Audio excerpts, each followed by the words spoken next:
रामकृष्ण हरी. माझ्यासोबत आमचे प्रशांत सर आहेत. आरपी चला चला चला चालता चालता आमचे मोठे गुरुबंधू आहेत आमचे. बघा आणि आमचे आरपी आहेत. आमच्या के खाडे मार्गातल्या संकुलाचे ते आरपी आहे प्रशांत डोंडप्पा पाटील. आता 10 मिनिटं लवकर सोडण्यात आलेले, त्यामुळे आम्ही आता भायखळा स्टेशनला 10 मिनिटं बोला ना 10 मिनिटं. ते पण बोला. हो सगळं युट्यूबवर टाकून नाही टाकत. हरकत नाही. चला खूप छान. बरं तुमचं काय झालं होतं? विरक्ती काय? विरक्त म्हणजे सर विरक्त विरक्त म्हणजे सर आम्ही सर्व रक्तापासून दूर आहोत. मी तुमच्या ब्लडचा नाही मी देवाचं झालो.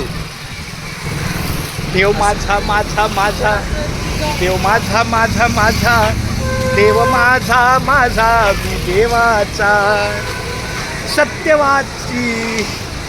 सत्यवाणी बोले वाचा. देव माझा माझा माझा देव माझा माझा माझा देव माझा माझा काय करत देवाचा. तुम्ही जेवढे भक्ती केले सर हां तेवढे तुम्हाला देव म्हणजे देह देवाचे मंदिर, वा देह देवाचे देऊळ, वा आतून बाहेर निर्मळ. देव माझा माझा माझा देव माझा माझा माझा देव माझा माझा मी देवाचा. ते कन्नडमध्ये पण एक आहे सर. ते